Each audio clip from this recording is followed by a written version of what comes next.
isso, mas todavia, Pai, nós sabemos também, ó Pai, que, como Paulo bem disse, estar com o Senhor é incomparavelmente melhor. Pai, nós colocamos cada um diante das tuas mãos, ó Pai, diante da tua presença, e te pedimos que o Senhor cuide, ó Deus, de cada um, ó Pai, e faça, ó Deus, a tua vontade, segundo o teu querer. Nós também, ó Deus, clamamos, ó Deus, pelos nossos irmãos enlutados, que o Senhor possa visitar cada um, que o Senhor possa cuidar de cada um, Senhor, de cada uma dessas famílias, que o Senhor possa trazer, ó Deus, ao conforto, a confiança no Senhor, ó Pai, o descansar no Senhor. Nós queremos também orar, ó Deus, por nossos irmãos que estão passando pelo desemprego, Pai. Ô Senhor, que o Senhor tenha misericórdia. Pai, que o Senhor possa abrir as portas, Pai, para que eles possam novamente entrar no mercado de trabalho. E que enquanto isso não aconteça, Pai, que o Senhor possa levantar, ó Deus, a nós, como igreja do Senhor, para sermos canal de bênção na vida desses irmãos, Senhor, também, nesse momento de aflição, nesse momento de desespero. Pai, nós queremos colocar também diante do Senhor todos os nossos irmãos, ó Deus, que estão passando por crises, seja elas quais forem, ó Deus, na área emocional, na área financeira, Senhor, na área da saúde, assim como nós já temos orado. Pai, que o Senhor venha de encontro, ó Pai, a cada um, Senhor, aclarando os pensamentos, Senhor, conduzindo os corações, que o Senhor possa, Deus, guardar, ó Deus, e conduzir cada um, ó Pai, e que eles possam ter a certeza de que eles pertencem ao Senhor e de que é isso que importa e que nós podemos louvar e bendizer o nome do Senhor mesmo em meio a essas crises, ó Pai, que eles tenham a certeza, Pai, e a confiança, Pai, de que eles são povo do Senhor, ó Deus, e que o Senhor está no controle da história, no controle da vida deles, ó Pai. Senhor, nós queremos colocar também diante do Senhor o conselho da nossa igreja. Pai, são muitas decisões a ser tomadas, são muitas coisas, ó Pai, que eles têm de lidar.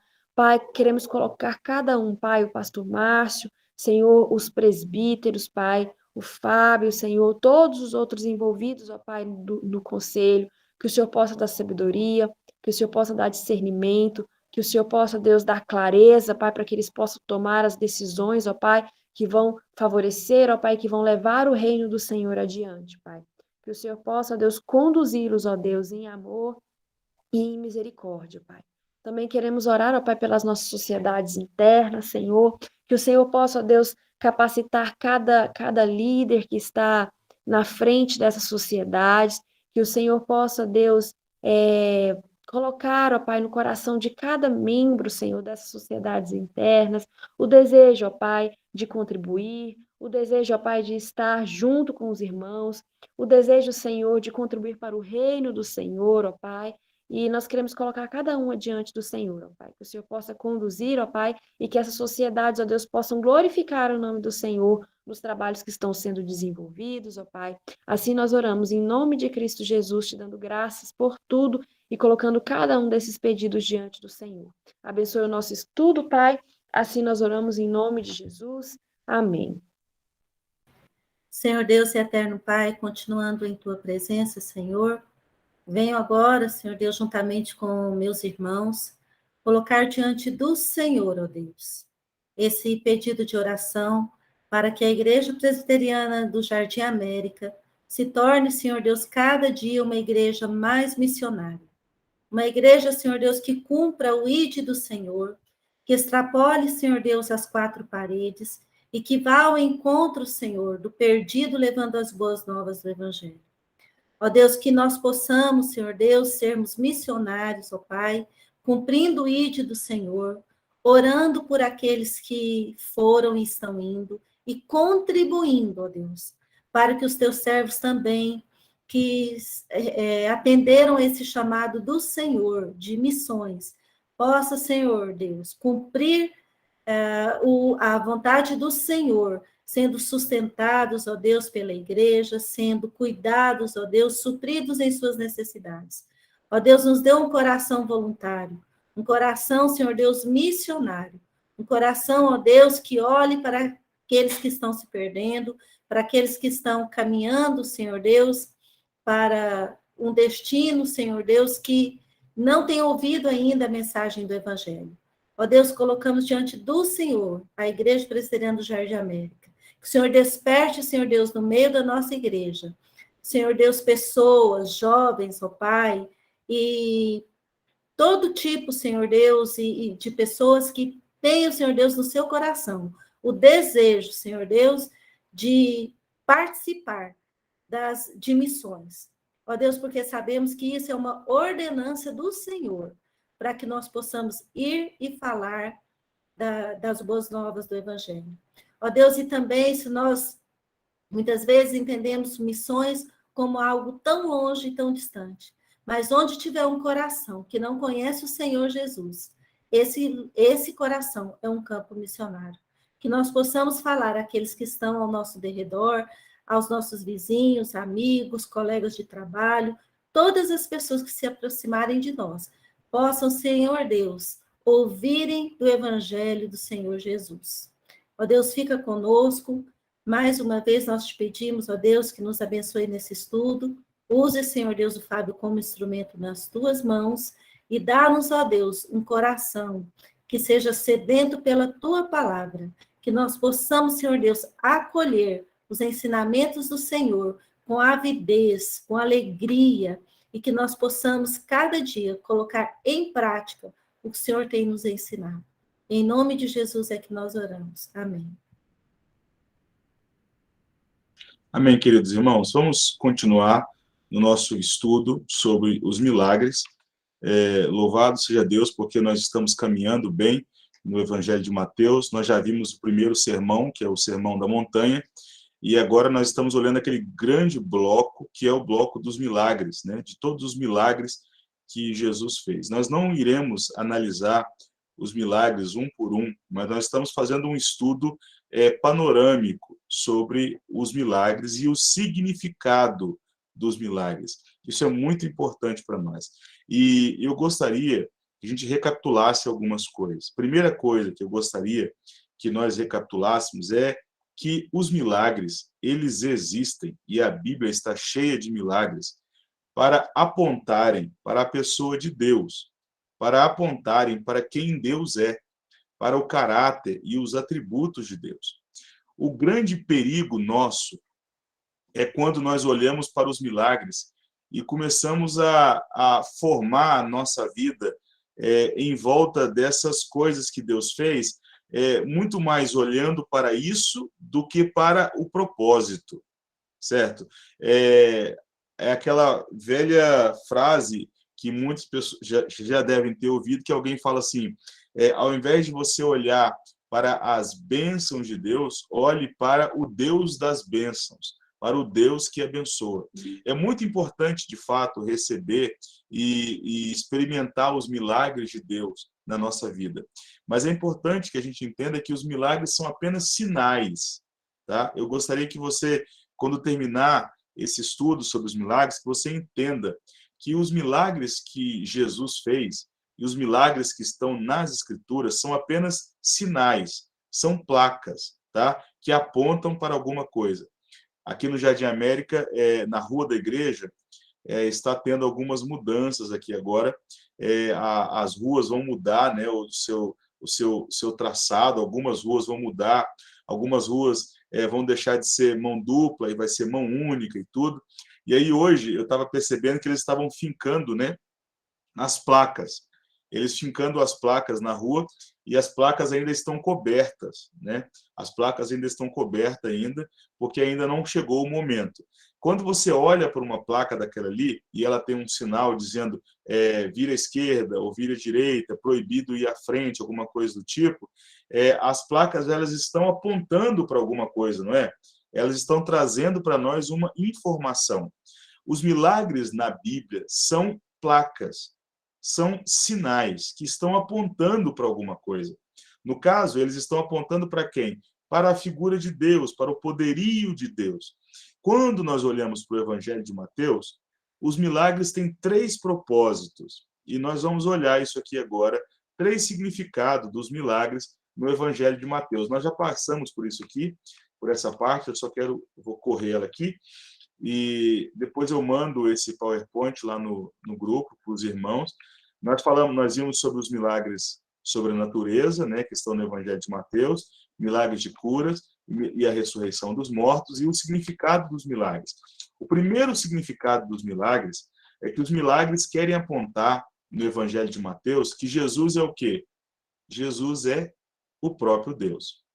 Então, todos os milagres que Jesus realizou nos evangelhos são para que os seus ouvintes, né, para os seus leitores e para nós que estamos lendo hoje, olhemos para o evangelho e entendamos o seguinte: Jesus é Deus. Esse é o propósito. A forma da Bíblia, do Espírito Santo, mostrar para nós a divindade de Jesus é como? Mostrando ele fazendo milagre. Ele tem poder de subverter a natureza corrompida pelo pecado. Então, por exemplo, se alguém está no chão lá paralítico, com a perna toda retorcida, né, com a perna toda deformada já desde nascença, algum médico pode resolver isso? Algum médico tem poder? Algum médico tinha poder de resolver isso? Não.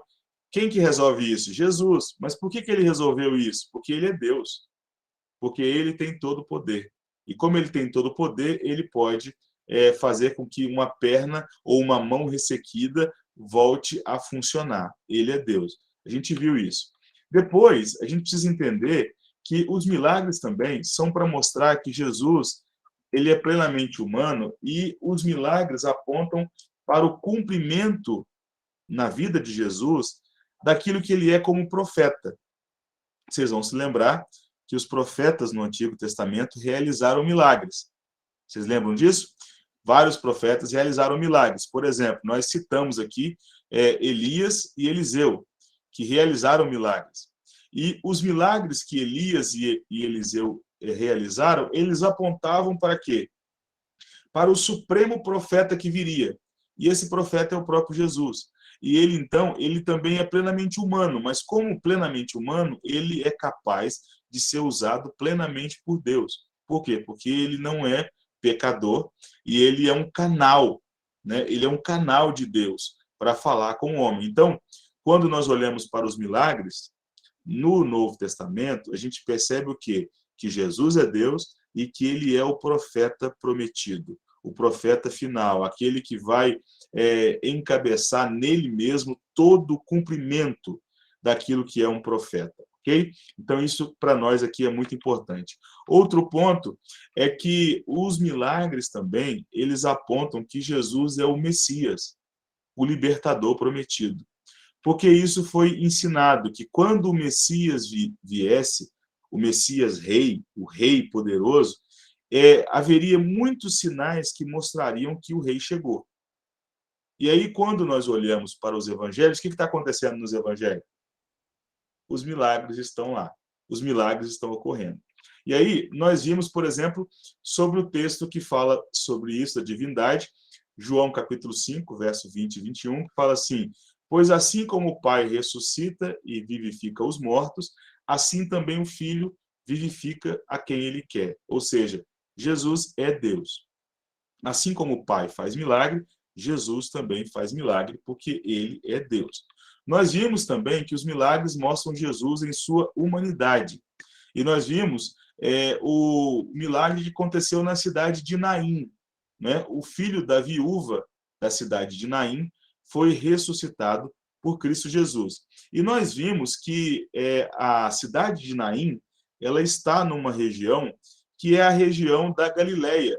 E nessa região da Galileia aconteceu 2 milagres no Antigo Testamento, feitos por 2 profetas, que mostram esse lado de Jesus como o supremo profeta. Por exemplo, houve um milagre na cidade de Sunem, que foi realizado pelo profeta Eliseu, e um milagre na cidade de Sarepta. E nós vimos esses milagres, né? Elias em Sarepta, né? Ressuscitando uma criança. Nós vimos Eliseu em Sunem, ressuscitando uma criança. E nós vemos Jesus em Naim, ressuscitando uma criança, tudo na mesma região, apontando que Jesus é o grande profeta. Elias e Eliseu apontavam para aquilo que Jesus viria a ser. E depois nós vimos que Jesus, os milagres também apontam para Jesus como Messias. Por quê? Olha só, eu vou voltar a ler esse texto aqui, que está em Lucas, capítulo 7, verso 18 a 22. Diz assim: todas essas coisas foram referidas a João pelos seus discípulos. E João, chamando 2 deles, enviou-os ao Senhor para perguntar: és tu aquele que estava para vir, ou havemos de esperar outro? Quando os homens chegaram junto dele, disseram: João Batista enviou-nos para te perguntar: és tu aquele que estava para vir, ou esperaremos outro? Naquela mesma hora, curou Jesus muitos de moléstias e de flagelos e de espíritos malignos e deu vistas a muitos cegos. Vamos reconstituir aqui. Jesus está numa região e, de repente, chega os discípulos de João Batista. E qual que é a pergunta que eles fazem a Jesus? Você é aquele mesmo que as Escrituras disseram? Ou nós temos que esperar outro? Ou você é apenas um profeta que se levantou? Quem é você, de fato? O que Jesus faz na hora? Jesus fala para ele assim: eu sou? Não. O que Jesus faz? O texto diz: naquela mesma hora, Jesus curou muitas pessoas que estavam ali, de moléstias, de flagelos, de espíritos malignos, e deu vistas a muitos cegos. Percebe que Jesus está usando os milagres aqui como um sinal? Tá claro isso para nós? Ele está falando assim, tá vendo aqui, ó? Olha só, e olha o que ele responde. Então Jesus lhe respondeu: ide e anunciai a João que vistes e ouvistes. Os cegos veem, os coxos andam, os leprosos são purificados, os surdos ouvem, os mortos são ressuscitados, e aos pobres anuncia-lhes o evangelho. Sabe, é mais ou menos assim. Imagina que algum irmão na igreja, lá na tarde de talentos, né, que foi feita aí no final de semana, imagina se algum irmão quer explicar um versículo e fala assim: eu vou explicar esse versículo através de uma reconstituição dramática do fato, certo? Jesus, ele está citando um texto do Antigo Testamento, né? Ele está citando Isaías. E aí, como é que ele faz para poder citar Isaías? Primeiro, ele faz o quê? Ele faz aquilo se cumprir ali. Percebe que o texto de Isaías fala assim, ó: os coxos andam, os cegos veem, os leprosos são purificados. E aí Jesus fala assim: peraí, eu vou mostrar para vocês. Eu vou mostrar para vocês como é que isso funciona. E aí Jesus cura muitas pessoas. E aí Jesus cita Isaías 35, versículo 6. 35, do 5 ao 6. Isaías está dizendo assim: então se abrirão os olhos dos cegos e se desimpedirão os ouvidos dos surdos, os coxos saltarão como servos e a língua dos mudos cantará, pois águas arrebentarão no deserto e ribeiros no ermo. Jesus cita esse texto de Isaías que fala sobre a vinda do Messias. E Jesus olha para os discípulos de João e fala assim: pronto, se cumpriu em mim. Eu sou o Messias. Vocês acabaram de ver aqui, na frente de vocês, eu mostrando que eu sou o Messias. Note que nós, às vezes, damos muito mais importância aos milagres do que ao fato de que Jesus é o Messias. O ponto principal é que Jesus é o Messias. Os milagres são apenas sinais, são apenas apontamentos que mostram uma coisa muito maior, que é o quê? Jesus como Messias. Esse é o ponto principal. Outra coisa que a gente tem que aprender, e nós vimos também, é que os milagres, eles são analogias da redenção. Aquilo que Jesus Cristo fez por nós na obra da salvação, os milagres apenas apontam, os milagres mostram isso, essa realidade. E eu gostaria que nós olhássemos um pouco para isso. Primeiro, nós olhamos para a questão da cruz. Olha esses 3 textos que estão aí na nossa tela. Isaías 53, verso 4 a 5, fala assim: certamente ele tomou sobre si as nossas enfermidades e as nossas dores levou sobre si. E nós o reputávamos por aflito, ferido de Deus e oprimido. Mas ele foi traspassado pelas nossas transgressões e moído pelas nossas iniquidades. O castigo que nos traz a paz estava sobre ele, e pelas suas pisaduras fomos sarados. Perceba que a ênfase de Isaías 53, de 4 a 5, é a substituição. Ele tomou sobre si as nossas enfermidades. Ele levou sobre si o nosso castigo. Quando nós olhamos para as curas, As curas estão apontando para o quê?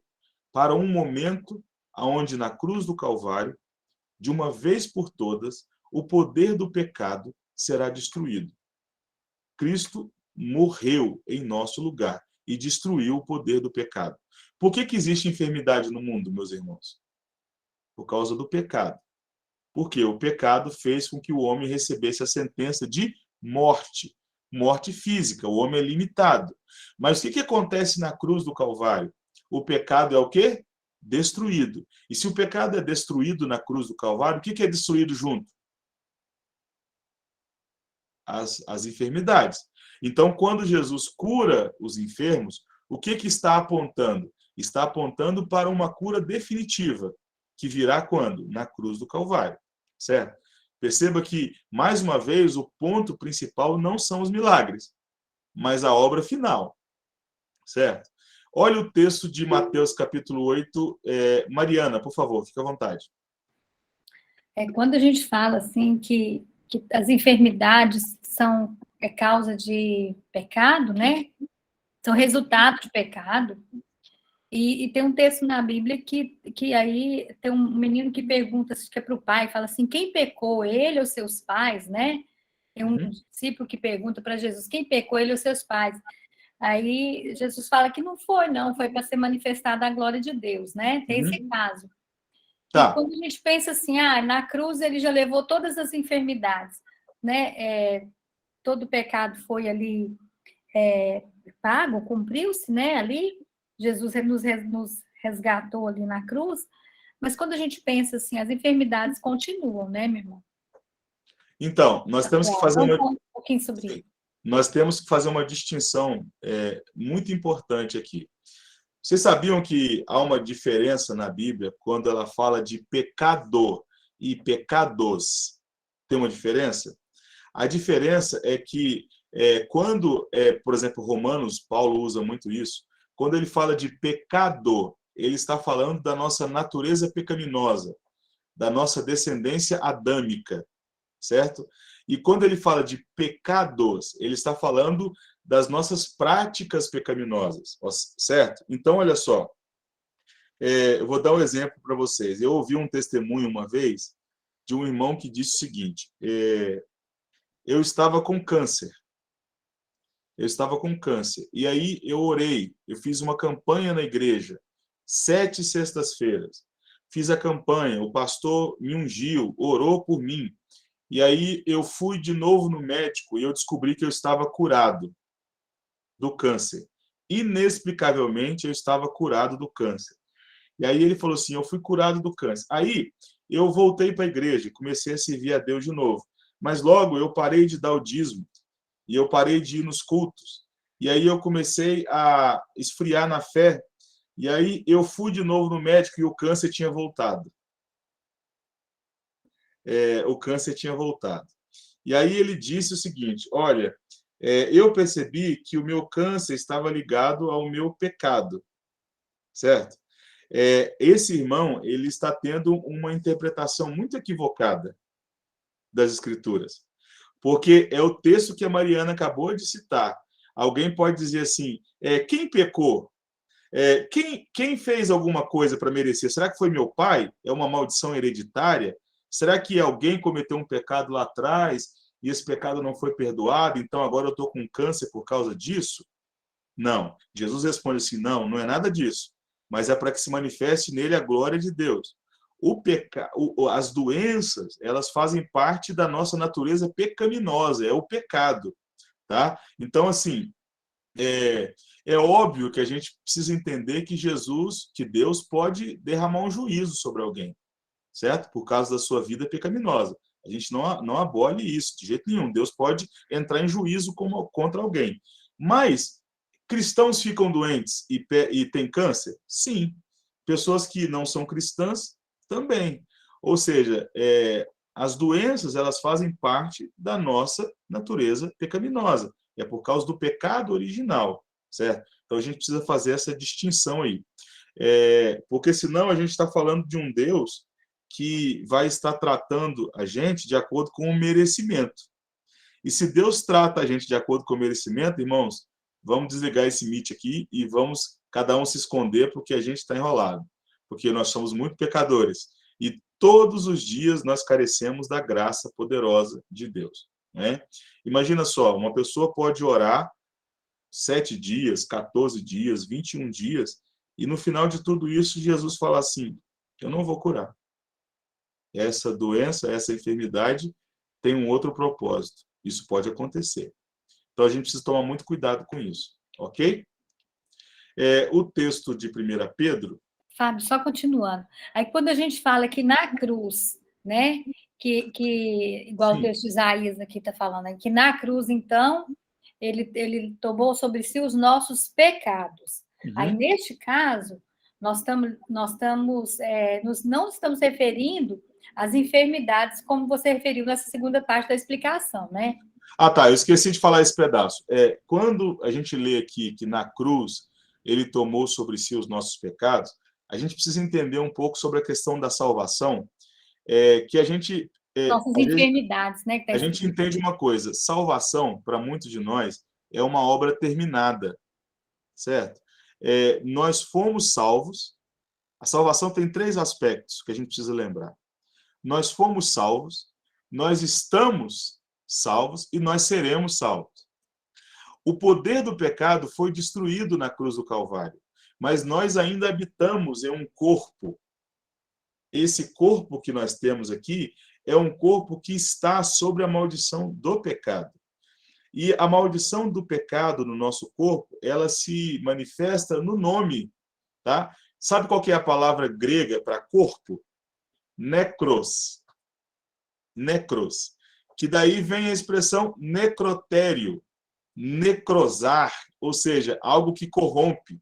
O nosso corpo, ele é um corpo pecaminoso. Cristo Jesus realizou uma obra na cruz do Calvário. Ele tomou sobre si as nossas enfermidades e carregou as nossas doenças. Só que, essa parte aqui da obra de Jesus na cruz do Calvário só vai se cumprir para nós no dia da nossa morte. O dia que nós morrermos, nós estaremos livres deste corpo do pecado. E quando nós ressuscitarmos, nós ressuscitaremos em um corpo glorioso. Acho que eu já falei isso numa pregação aqui na igreja, do reverendo John Adams, que ele estava pregando nos Estados Unidos, e Deus havia levado a sua filha de 7 anos, e ele pregou no ofício fúnebre. E no ofício fúnebre ele se levantou e disse o seguinte: o Senhor Jesus acabou de curar a minha filha. Ele curou ela. Ela está livre deste corpo pecaminoso. E ela vai ressuscitar. E o dia que ela ressuscitar, ela vai ressuscitar em um corpo glorioso. Note, a alma já havia sido salva. Nós aqui que estamos aqui, a nossa alma já foi salva. Nós experimentamos o quê? A união com Cristo, não é? O Espírito Santo não habita em nós. A nossa alma, ela já recebe isso. A salvação já é possível ser experimentada. Mas e no corpo? No corpo, não. No corpo, nós ainda sentimos dores de cabeça, inchaço nas pernas, hipertensão, infarto. Nós podemos morrer se sofrermos um acidente. O nosso corpo ainda espera a cura final. E a cura final já foi conseguida. Tá? Ela aconteceu aonde? Na cruz. Mas ela ainda não foi concretizada, certo? Esses dias eu ouvi, eu não vou citar, como da outra vez eu acabei citando, o nome de um pastor aqui em Goiânia, que ele disse o seguinte: você precisa olhar para o texto de Isaías e entender que um cristão não pode ficar doente.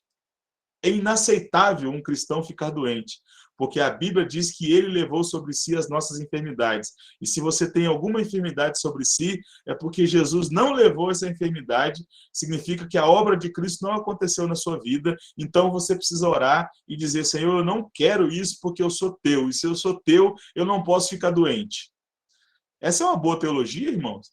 Essa é uma boa... Isso é muito difícil, porque eu conheço pastores que morreram, eu conheço irmãos fiéis, piedosos que morreram doentes. Como é que faz para explicar isso? Ora, é aquilo que nós entendemos, e já foi falado às vezes pelo pastor Márcio, eu volto a repetir, é que a obra de salvação na nossa vida tem duas palavras que nos ajudam a entender. É o já e o ainda não. Já aconteceu na cruz do Calvário a derrota definitiva de Satanás. Mas ainda não experimentamos a ressurreição do nosso corpo mortal. Ainda sofremos com doença. Nós já somos de Deus, mas ainda estamos neste mundo. Ainda temos que pagar boleto, ainda temos que tomar vacina, ainda temos que tomar cuidado com a velocidade do carro, ainda temos que usar cinto de segurança, não é? Teve uma igreja em Salvador que, quando começou a pandemia, eles começaram com uma campanha chamada Imunizados pelo Sangue de Jesus. Morreu quase 30 pessoas dessa igreja, infelizmente, imunizados pelo sangue de Jesus. Por quê? Não, a gente não vai usar máscara, a gente não vai tomar vacina, porque a gente é imunizado pelo sangue de Jesus. Não é uma boa direção para nós, né? E o que é isso? É uma má teologia, uma má compreensão das Escrituras. Vamos à frente. Agora, nós entramos num terreno novo, né? Depois de passar por isso aqui, olha só o que o Cássio fala. Os milagres de cura de Jesus apontavam para além dele mesmo, apontavam para a cruz, aquilo que Cristo ia concretizar na cruz. Agora nós entramos num ponto novo, que é que os milagres apontam também para a ressurreição. Basicamente, eu já estou falando disso. Mas olha só o que diz Romanos, capítulo 4, verso 25. O qual foi entregue por causa das nossas transgressões e ressuscitou por causa da nossa justificação. Note bem, Jesus Cristo morreu por causa dos nossos pecados. E ele, quando ressuscita, ele ressuscita para a nossa justificação. Ou seja, quando Jesus ressuscita, ele ressuscita para nos tornar justos em Cristo Jesus. E ele nos declara justo. Note, há uma diferença. Há uma diferença entre declarar justo e tornar justo. Nós não somos tornados justos, nós somos declarados justos. Nós ainda somos pecadores. Mas há uma declaração forense, como se fosse uma declaração de um juiz, dizendo, vocês são justos. Na prática, nós somos pecadores, mas há uma declaração de Deus dizendo, vocês estão justificados. E justificados por quem? Por Cristo Jesus, pela obra que ele fez na cruz do Calvário. Certo? Eu queria pedir para a Kathleen, por favor, Kathleen, leia esse texto que está na tela para mim e vai nos ajudar a entender mais isso aqui. Você consegue ler aí? Está pequeno? Se tiver. Não, acho que consigo sim. Quando somos unidos a Cristo, a sua ressurreição é-nos aplicada e recebemos a cura definitiva do pecado e da culpa. Também aguardamos a consumação, quando a ressurreição do corpo resultará no livramento definitivo de todo pecado e de todos os ataques de Satanás e suas hostes. Portanto, podemos afirmar que os casos de cura nos apontam para a cura maior e vindoura na ressurreição de Cristo. Eu gosto muito dessa citação do Poitras.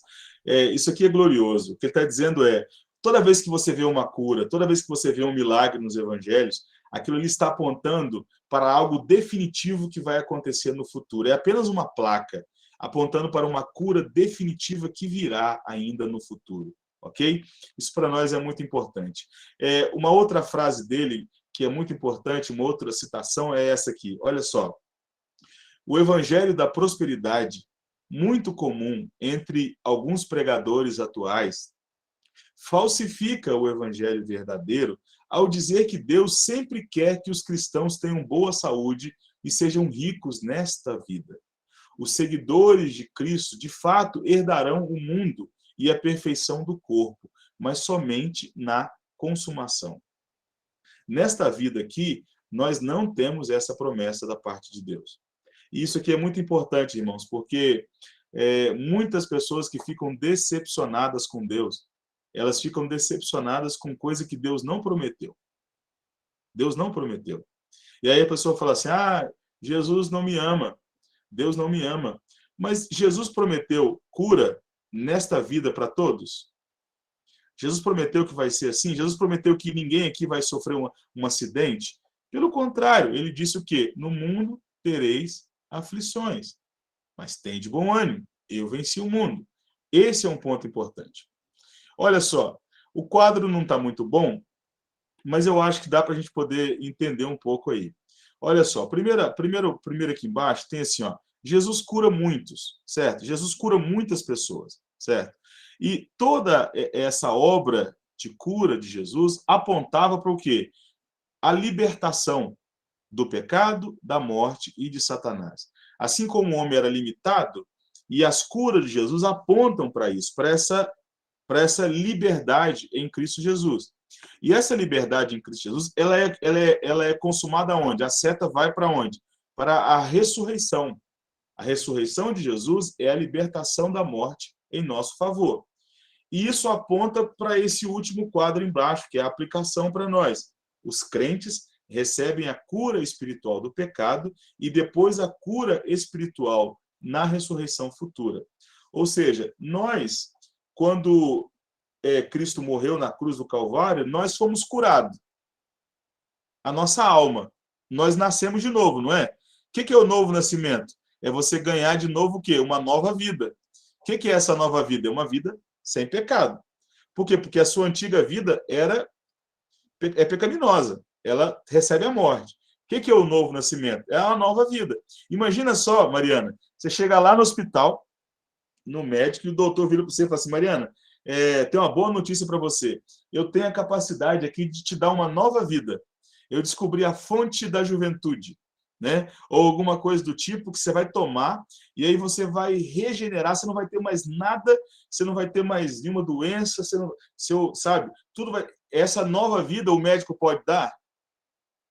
Não. Essa nova vida Cristo pode dar. Mas ele começa nos dando a nova vida da alma, do espírito. Nós nascemos de novo. Mas a nova vida do corpo, ainda não. Certo? É só na ressurreição. Quando a gente ressuscitar, aí sim, a gente vai ganhar um novo corpo. Perceba que toda vez que Jesus curava um cego, a cura do cego era para poder mostrar assim, chegará um dia que não haverá mais cego. Sabe? A cura do mudo chegará um dia que não haverá mais mudos. De uma pessoa que morreu chegará um dia que não haverá mais morte, não haverá mais lágrima, não haverá mais pranto, porque todas as coisas se passaram, sabe? Quando Deus cura alguém entre nós, uma dor de cabeça, uma enxaqueca, coisa do tipo, essa cura está apontando para o quê?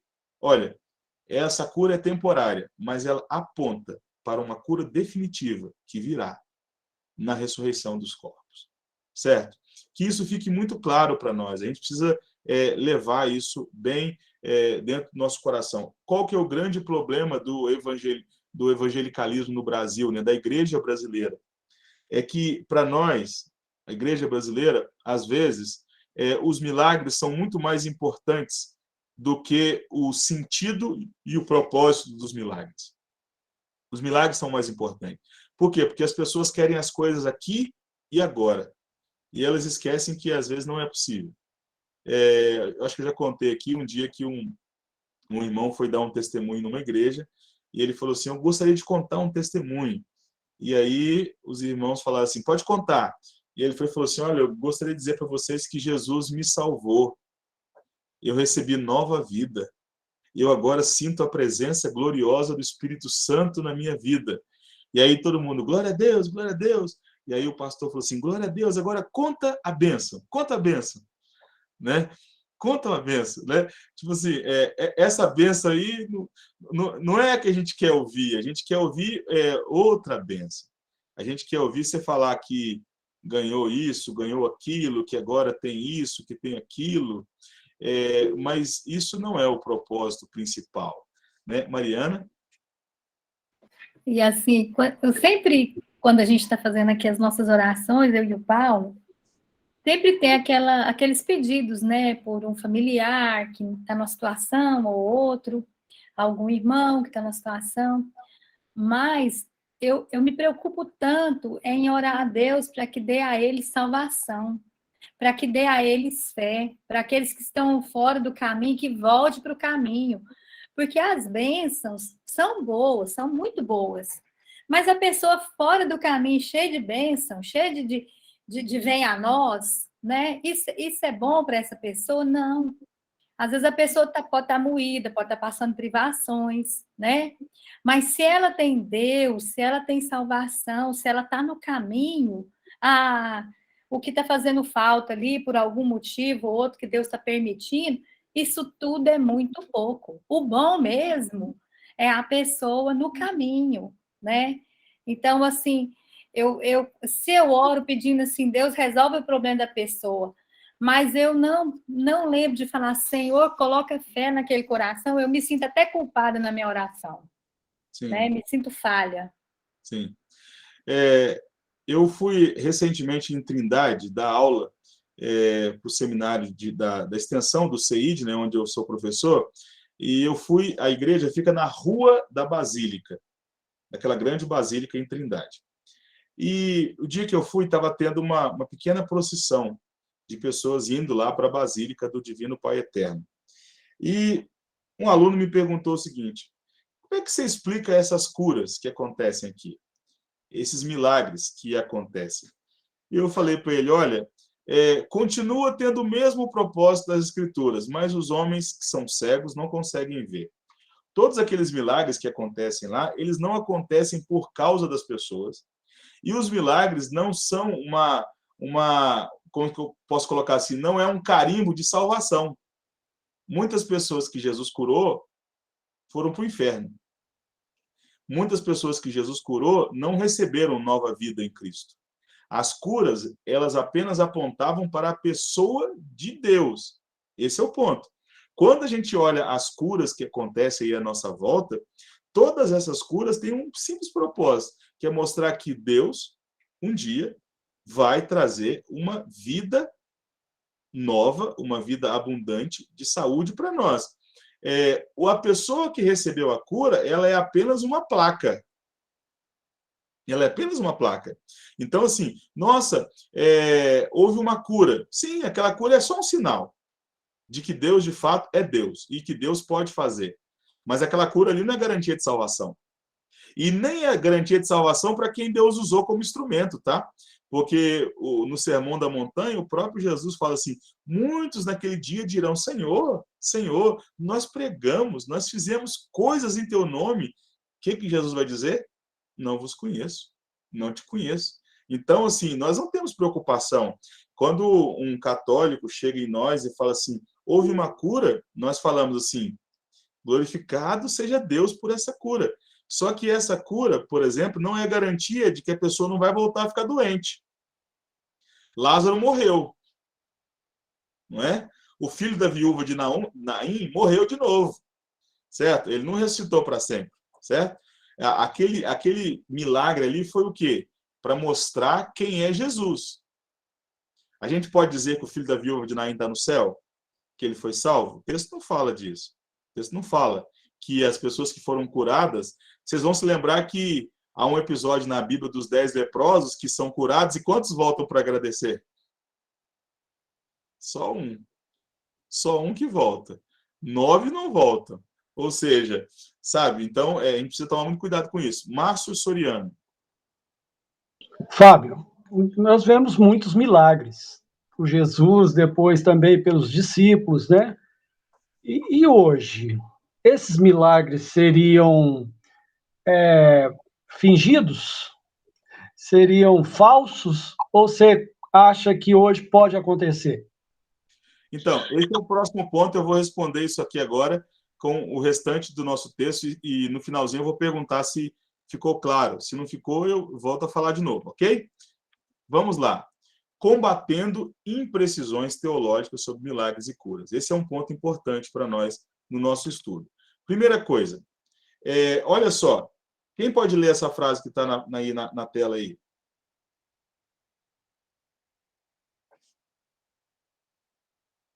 Eu posso. Todos os crentes doentes poderão achar cura física por meio da fé ou dos médicos. Essa é uma frase que ela foi dita por um grande pastor, é um pastor neopentecostal, e ele disse isso. Depois, no off, eu posso mostrar para vocês a fonte. Eu não quis colocar aqui, como está sendo gravado, vai para o YouTube, então fica, às vezes, uma postura não muito boa, né? Mas ele diz o seguinte: todos os crentes doentes poderão achar cura física por meio da fé ou dos médicos, ou seja, todo mundo pode achar a cura. Vamos lá. Primeira coisa, e isso aqui é importante para nós. Primeiro erro, e eu coloquei isso aqui para a gente poder olhar a correção que a gente precisa fazer. O primeiro erro do que ele disse, e ele depois ele vai dizer mais coisas, ele vai dizer o seguinte: olha, primeiro, Jesus Cristo, que curou tão abundantemente quando estava na terra, não mudou. Ele não perdeu o seu poder. O que ele fez naquele tempo, ele pode fazer agora. Isso é certo ou errado? Jesus pode curar agora? Jesus pode fazer milagre agora? Pode. Mas tem um erro aqui, gente. A gente precisa corrigir uma coisa sutil. E aí eu gostaria que vocês anotassem uma coisa, se vocês puderem. O problema da heresia não é o que é dito, é o que não é dito.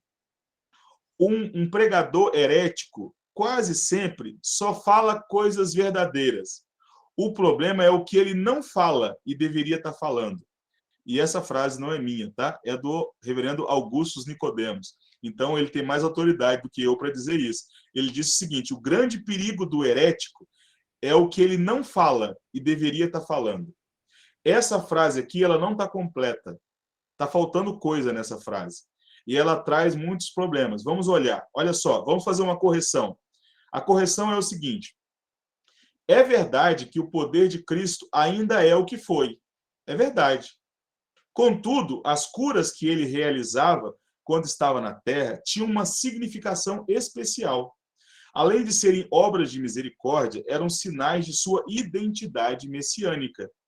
Qualquer pessoa hoje que peça milagres como apoio à fé deverá ser encaminhada aos evangelhos. Ela não crê em face dos milagres registrados no evangelho. Se ela não crê em face dos milagres registrados nos evangelhos, ela não haveria de crer ainda que visse um milagre no fundo do seu próprio quintal.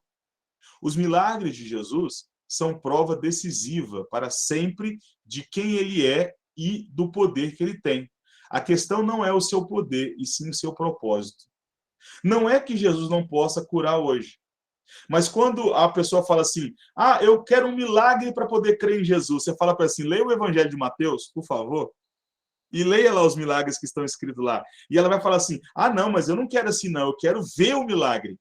Ora, se você não tem fé suficiente para crer nas Escrituras, você teria fé quando você visse o milagre na sua frente? A sua fé está baseada no milagre ou no Deus do milagre? Esse é o ponto. Não é que Cristo não possa realizar milagres hoje, mas é que os milagres tinham um propósito, que era apontar quem Jesus é. E quando nós lemos as Escrituras, isso está claro para nós. Pelo menos deveria estar claro para nós. Então, a pergunta é: Jesus pode realizar milagres hoje? Sim, se for do seu propósito. Se for da sua vontade, ele pode realizar milagres hoje. Mas diante de uma geração incrédula, de uma geração que está olhando muito mais para as mãos dele do que para quem ele é, Jesus olha e fala assim: não, vocês não creem no que está escrito. Vocês não creem nos milagres que estão escritos lá. E vocês não vão crer de jeito nenhum, porque a crença é uma obra do Espírito Santo, certo? Eu pergunto para vocês: muitas daquelas pessoas que viram os milagres passaram a crer em Jesus? Os próprios discípulos, meus irmãos, os próprios discípulos, depois de verem tudo, eles ainda eram incrédulos. Eles ainda eram incrédulos. Então a gente tem que tomar muito cuidado com isso. Segunda coisa, vamos ler. A salvação na Escritura é uma realidade completa, abarcando tanto a alma como o corpo. Não são bíblicas as ideias de salvação para a alma só, fora ou a parte do corpo. Está certo ou está errado? Está certo. Mas está completo? Está faltando coisas aí, certo? E aí, esse é um problema. Vamos corrigir isso aí.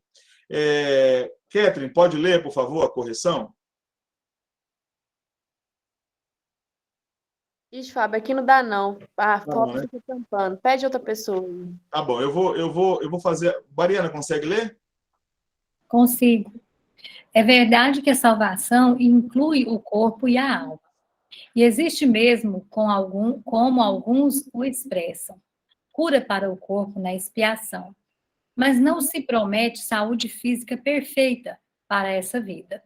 Promete-se para o céu, como parte da glória da ressurreição que nos aguarda no dia em que Cristo transformará o nosso corpo de humilhação, para ser igual ao corpo da sua glória, segundo a eficácia do poder que ele tem, de até subordinar a si todas as coisas. Filipenses 3:21.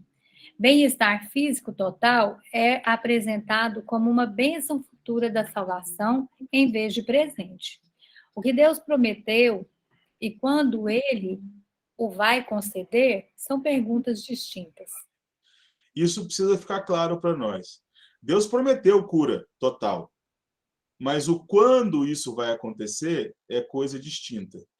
Mais uma vez eu falo, Jesus pode curar hoje? Sim. Jesus pode dar cura total para o corpo hoje? Sim. Isso vai acontecer? Não. Por quê? Porque o nosso corpo é limitado. Nós poderemos receber cura, de fato, neste corpo, mas nós vamos morrer, certo? E quando a gente morrer, a gente vai receber, a gente não, né? Quem estiver aqui vai receber lá um laudo, não vai? É autópsia que fala, né? E lá vai estar sendo colocado. Vocês sabiam que um judeu, se ele vê a gente recebendo um laudo de autópsia, eles achariam isso uma coisa muito estranha, muito esquisita?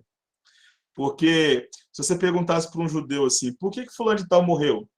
Ele iria dizer, morreu porque é humano, né? Humanos morrem.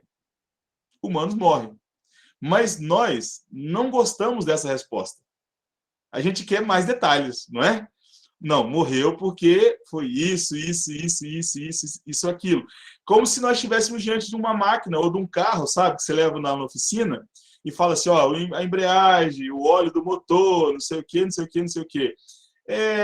Mas a resposta bíblica para a nossa morte é, morreu porque é humano. Morreu porque é limitado, morreu porque é pecador, né? Que nasceu no pecado, mas isso é natural, não tem outro jeito, certo? Isso vai acontecer mesmo. Terceiro e último ponto, pessoal, de problema. Olha só. A afirmação é: perde-se a bênção onde falta a fé e onde os dons divinos não são procurados. Tiago vai dizer assim: não tendes fé, não tendes porque não pedis, diz Tiago. Pedi e dá-se-vos-á, disse Jesus. Mas Mateus nos diz que em Nazaré, onde Jesus fora criado, o mestre não pôde fazer muitos milagres por causa da incredulidade deles. Ou seja, é verdade que muitas pessoas não são abençoadas por falta de fé? Sim ou não? É verdade? Vocês concordam com isso? Sim. Vocês concordam que a incredulidade é uma barreira? Sim, é uma barreira. Jesus mesmo falou assim, olha, muitos milagres não podem ser realizados em Nazaré por causa da falta de fé de vocês. Vocês não tiveram fé. Né? Homens de pouca fé é dito para os discípulos em alguns momentos. Mas a gente precisa corrigir isso. Porque isso não está completo, está faltando coisa aqui. E vamos lá. Mesmo na época do Novo Testamento, entre os líderes que não podem ser acusados de falta de fé, a cura não era universal. Vamos ver alguns exemplos? Ou seja, vocês acham que Paulo é um homem sem fé? E Pedro? E Timóteo? Eu não acho. E eles receberam cura total? Não. Então, a premissa de que os milagres não acontecem por falta de fé precisa ser entendido, porque isso é fato, mas também é preciso dizer que, mesmo para aqueles que têm fé, a doença pode chegar e a enfermidade pode chegar, certo? Vamos lá, olha só. 1 Timóteo, capítulo 5, verso 23. Não continues a beber somente água, usa um pouco de vinho por causa do teu estômago e das tuas frequentes enfermidades. Isso aqui é um conselho de Paulo para Timóteo. Mas Paulo, se fosse um pastor neopentecostal, ia dizer para Timóteo assim, Timóteo, só tenha fé. Faça uma campanha de 7 dias, porque aí você não vai ter mais problema com seu estômago. Não aceite essa doença. Você não pode aceitar porque Cristo levou na cruz do Calvário todas as suas enfermidades. O que Paulo manda ele fazer? Tomar água, gente. Tomar água. Paulo manda ele fazer o quê? Um remédio. Por quê? Porque nós somos humanos e ele está sendo aqui uma pessoa muito coerente. Fala assim, olha, toma água porque vai te ajudar. A Mariana ontem me deu umas dicas aí de exercícios, né? E aí eu estou fazendo também, usando um aplicativo lá no celular. Estou fazendo caminhada todo dia, mas aí hoje eu comecei também a fazer uns exercícios parado em casa. Irmãos, isso não é de Deus, não. Eu estou parecendo que eu apanhei. Eu tô igual um robô, eu não estou conseguindo andar, minhas pernas estão arrebentadas, né? E aí, olha só, uma coisa simples como ajoelhar, que coisa difícil, né? Para uma pessoa que está enferrujada, né? Como eu. E aí, por que eu estou fazendo isso? Porque eu quero ficar mais saudável, certo? Ah, mas Fábio, você devia só orar. Só ora e lê a Bíblia, rapaz. Que negócio aí de fazer exercício físico? Para que isso? Você não é crente? Irmãos, beba um pouco de água, Timóteo, por causa do seu estômago e das tuas frequentes enfermidades. Ou seja, cuida. Faz Minha irmã de beber vinho também. Misturado com um pouco de vinho aí por causa do teu estômago. Ou seja, é para a gente fazer alguma coisa. Olha só, 2 Timóteo capítulo 4, verso 20. Saúda Prisca e Áquila e a casa de Onesíforo. Erasto ficou em Corinto. Quanto a Trófimo, deixei-o doente em Mileto. Deixei-o doente. Paulo, um homem cheio de fé, está dizendo que um amigo dele ficou doente em Mileto. Um outro texto, Filipenses 2, 25 a 30. Julguei, todavia, necessário mandar até vós, Epafrodito, por um lado, meu irmão, cooperador e companheiro de lutas, e por outro, vosso mensageiro e vosso auxiliar nas minhas necessidades. Visto que ele tinha saudade de todos vós, estava angustiado porque ouvistes que adoeceu.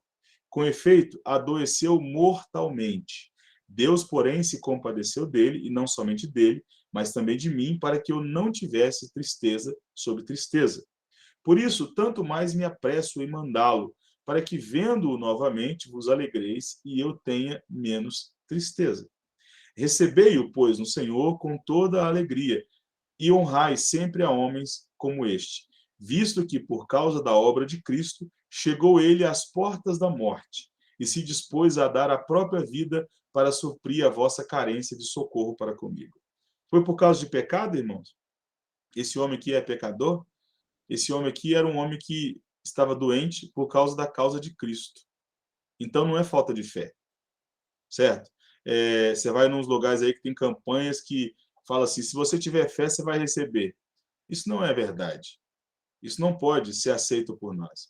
Vamos mais à frente. Eu não vou ler esse texto, mas é o texto do espinho na carne. O próprio apóstolo Paulo ficou adoecido aqui. E aí, a gente precisa ir para as conclusões. A primeira conclusão, Mariana, por favor, leia para nós. Cristo e os apóstolos curavam milagrosamente quando eram impelidos a isso. Quando, em outras palavras, eles sabiam que fazer isso era da vontade do Pai. Por isso, suas tentativas de cura tiveram êxito. E ainda, a cura miraculosa para os cristãos não era universal naquele tempo. Portanto, não há justificativa para sustentar que seja assim agora. Ou seja, não há uma promessa de cura e de milagres universais, nem para aquela época, nem para nós. Deus pode realizar milagres hoje? Sim, se isso cumprir o seu propósito. Esse é o ponto.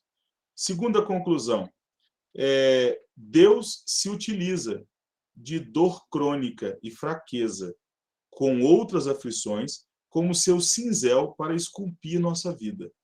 A fraqueza sentida aprofunda nossa dependência de Cristo para recebermos forças a cada dia. Quanto mais fracos nos sentimos, tanto mais nos encostamos nele. E quanto mais nós nos encostamos nele, mais fortes nos tornamos espiritualmente, ainda enquanto nosso corpo se desgasta. Viver com o seu espinho, sem murmurações, com o coração amável e ajudar os outros, mesmo quando todos os dias você se sente fraco, é uma verdadeira santificação. A cura de sua pessoa pecadora prossegue assim, mesmo que a cura do seu corpo mortal não prossiga. E para Deus, a cura das pessoas é o que importa. A cura espiritual, aqui eu faltei colocar esse ponto. Ou seja, Deus pode usar as nossas fraquezas. Deus pode usar essas limitações que nós temos para a glória dele. E a gente precisa entender isso. Por último, certamente devemos procurar o médico, usar medicamentos e agradecer a Deus por ambos. Mas é igualmente correto que devemos buscar o Senhor, o doutor Jesus, como alguns chamam, né? E perguntar qual o desafio, a repreensão ou o encorajamento que ele poderá ter para nós com respeito à nossa doença. Talvez recebamos cura na forma em que Paulo pediu, mas talvez recebamos na forma em que Paulo a recebeu. Precisamos estar abertos para ambos. Por isso que quando nós oramos, o que nós falamos na oração? Senhor, nós queremos cura, mas contudo que seja feito o quê? A sua vontade. Senhor, nós cremos no milagre, mas contudo que seja feito a sua vontade. Um dia eu estava numa igreja e levantou um irmão para dar um testemunho. Foi ano passado, eu fui pregar numa igreja que não era presbiteriana, e o irmão levantou muito, muito fervoroso, e ele falou assim, você que está aqui, que não tem a sua casa própria, Deus pode mandar um anjo aqui agora e trazer uma bênção para você, e amanhã você pode ter a sua casa própria. Alguém aqui descrê disso? Eu não descreio disso, mas a pergunta é, isso cumpre algum propósito? Para a glória de Deus? Isso é uma coisa assim que vai glorificar Deus? Se for, Deus vai fazer. Deus pode fazer isso. Deus pode mandar um anjo com uma maleta cheia de dinheiro. Mas aí, quando você chegar no banco, o banco vai perguntar, de onde veio? Como é que declara esse negócio aí? O Paulo, talvez, né, conhece de finanças, vai falar assim, mas como é que declara esse negócio? Veio do céu, né? Não tem jeito, as coisas não são assim, não é? Tipo assim, Deus pode dar um carro para qualquer um de nós aqui, a hora que ele quiser? Pode. Mas a primeira pergunta seria assim, nós temos condições de ter esse carro? Vamos dar conta de pagar o IPVA dele? Nós temos garagem para colocá-lo? Isso vai glorificar a Cristo? Isso é que nós temos que fazer essa pergunta. Cristo pode curar a nossa irmã Kellen, que está com um tumor? Cristo pode fazer isso? Vocês creem nisso? Vocês creem que nós podemos orar? Eu creio que ele pode fazer isso. Mas ele disse que vai fazer isso? Ele disse que vai fazer isso aqui agora? Não, mas nós cremos que a vontade dele será feita. E nós cremos em Deus. Você percebe que o final de tudo é, você crê em mim? Você confia em mim? Deus está perguntando isso para nós. Então, Deus continua fazendo milagres. Deus continua mostrando os sinais, desde que isso esteja diante do seu propósito. Eu ouvi um pastor dizendo assim, esses crentes que pregam, que oram, que Deus vai fazer a sua vontade, esse povo não tem fé. Esse povo não tem coragem para determinar, não tem coragem para decretar. E eu falo assim, é verdade, a gente não tem coragem mesmo não, de jeito nenhum. E vamos continuar sem essa coragem para decretar, para determinar qualquer coisa. A gente tem muita fé para poder falar assim, Deus, o Senhor está no controle de tudo. O Senhor está no controle de tudo. E eu termino com esse texto aqui. Na verdade, fez Jesus diante dos discípulos muitos outros sinais que não estão escritos neste livro. Estes, porém, foram registrados, olha só, os milagres foram registrados para quê? Para que creiais que Jesus é o Cristo, o Filho de Deus, e para que, crendo, tenhais vida em seu nome. Quando alguém fala assim, eu não creio em Deus porque eu não estou vendo milagres, você fala assim, vou te dar 4 livros para você ler, que está cheio de milagres. E se você ler esse livro, cheio de milagre, e não crê em Jesus, aí não tem jeito. Aí não tem jeito. Esses milagres foram registrados para que creiais que Jesus Cristo é o Filho de Deus. Amém, meus irmãos? É isso que nós entendamos de milagre. Então, quando você vê todos aqueles milagres no Evangelho, entendam que aqueles milagres lá têm um propósito, para que creiais que Jesus Cristo é o Filho de Deus. Amém? Na próxima semana, nós vamos estudar o sermão profético, ou chamado sermão escatológico de Jesus. Estou dando um pulo, por quê? Porque nós já tratamos dos milagres, né, que vão aparecer no Evangelho de Mateus. Então, agora nós vamos para o sermão profético. Por que eu não vou falar da morte e ressurreição? Porque nós também já tratamos isso no culto das 7 palavras, foi falado muito bem sobre a morte e a ressurreição de Cristo, mas o sermão profético de Jesus, que é também chamado de sermão escatológico, é muito importante para nós. Nós vamos gastar aí talvez um mês nesse grande sermão profético que está lá no final do Evangelho de Mateus, ok? Vamos orar. E nessa oração, bem específica, eu gostaria de pedir oração por duas pessoas que carecem de cura, mas que estão debaixo das mãos do Senhor. A primeira pessoa é a nossa irmã Kelly, que tem um tumor e vocês sabem que é uma situação complicada. E a segunda pessoa é a nossa irmã Priscila Mesquita, esposa do nosso irmão Índio Mesquita. Nossa irmã tem uma doença degenerativa no coração e ela já perdeu a mãe e perdeu os dois irmãos, inclusive o reverendo Eliel, que era pastor da primeira igreja, morreu já tem um tempo, da mesma doença degenerativa, que faz com que o coração vai se tornando como se fosse uma esponja. E ela perde a força, né? Ela vai ficando enfraquecida. E é uma situação que a gente olha e fala assim, aos olhos dos homens, não há nada a fazer. Mas nós lemos os evangelhos. A gente sabe que o nosso Senhor pode fazer. A gente sabe que ele tem poder para isso, para poder transformar um coração, se assim for da vontade dele. Então, nessa oração, nós vamos orar especificamente pela vida da Kelly e pela vida da Priscila Mesquita. Mais do que isso, eu gostaria de convidar os irmãos a encherem essas duas pessoas de amor, de carinho, de cuidado e de fé. Quando vocês estiverem próximos dessas pessoas, sempre fortaleçam esse carinho e essa amizade cristã. Isso é muito importante, porque é muito dolorido viver sabendo de uma limitação tão terrível que pode levar a qualquer momento. E essas pessoas contam conosco também, como igreja, que nós sejamos canais de bênção na vida desses irmãos. Amém? Mariana, por favor, nos eleve a Deus em oração. Nosso Pai querido, nós te louvamos, Senhor, por esse encontro tão bonito aqui hoje, Pai, tão abençoado, onde fomos tão edificados por meio da sua palavra. E nós te agradecemos muito, ó Pai, pela vida do Fábio, que trouxe esse estudo, e por todos os irmãos que puderam participar, Senhor. Louvado e agradecido seja o seu santo nome. Ó Deus, mais ainda, Pai, depois de aprender tanto sobre o Senhor, sobre o seu poder e também sobre os milagres que o Senhor pode realizar, nós queremos suplicar a Ti, Pai, pela vida das nossas irmãs tão queridas, tão doces, tão amadas e tão amáveis, que são a Kelly e a Priscila Mesquita, Senhor.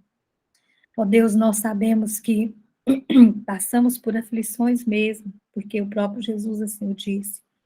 Mas nós cremos também que o Senhor é o Deus que opera, o Senhor é o Deus que transforma, o Senhor é o Deus que pode fazer aquilo que os médicos não sabem o que fazer, mas o Senhor pode transformar, mudar, regenerar.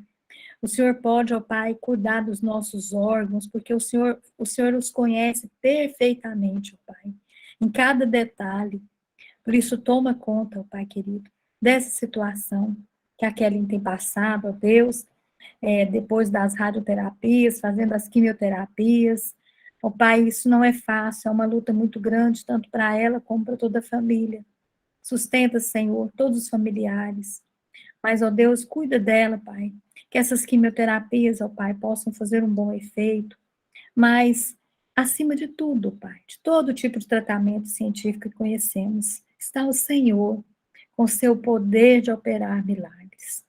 Por isso, nós clamamos a Ti, Pai, pela vida da Kelly, meu Deus. Oramos também, ó Pai, pela vida da nossa irmã Priscila Mesquita, Senhor, que está conosco na Igreja do Jardim América há pouco tempo, mas já mora no nosso coração, já é tão querida, Pai, porque é tão doce aquela irmã, Senhor. Muito obrigado pela vida dela no nosso meio, pela sua família. Mas, ó Pai, quando os médicos dizem há uma doença que é de família, que é genética, muitas vezes falam que tem que conviver enquanto Deus permitir a vida. Nós sabemos que quem tem, ó Pai, o limite dos nossos dias aqui nessa terra é o Senhor. O Senhor detém poder sobre nossos dias aqui, escritos e determinados, ó Pai. Mas o Senhor continua sendo o Deus de milagres. O Deus, ó Pai, que tantos milagres fez quando lemos a Tua palavra, vamos nos recordando de quantos milagres o Senhor fez. Milagres, ó Pai, de ressuscitar mortos, de curar enfermos, milagres, ó Deus, de curar uma mão ressequida, Pai, curar um leproso, curar tantas pessoas. E nós sabemos que o Senhor também conhece as limitações da nossa irmã e o que ela precisa, Pai. A forma que está seu coração. O Senhor é o Deus que regenera os nossos órgãos, que traz ao Pai vida nova, que nos dá ânimo, força, que nos, ó Pai, restaura. Por isso, faça isso, ó Pai, se for da tua vontade, também com a nossa irmã Priscila, com essa causa que ela tanto precisa da intervenção do Senhor. Oramos a Ti, ó Pai, em nome de Jesus. Esse é o nosso pedido, são os nossos pedidos, mas sabemos que seja feita a Sua vontade, assim na terra como nos céus. Em nome de Jesus, oramos. Amém. Amém. Meus irmãos, vamos tirar a nossa selfie aqui. Os irmãos que puderem ligar as câmeras aí, a gente vai dar o print aqui. Na última semana, eu printei aqui e acabei perdendo. Todos vocês, povo bonito, hein? Glória a Deus. Temos a visita do nosso irmão Antônio aí, ó, guerreiro da congregação Graça e Paz. Deus abençoe. Muito, muito bom ter você aqui conosco. Vamos lá, então. Sorriso no rosto. 1, 2, 3 e já. Tirei. Deus abençoe a todos vocês. Uma grande noite e um restante de noite para vocês. Um abraço. Um abraço. Boa noite. Boa noite a todos. Bom soninho.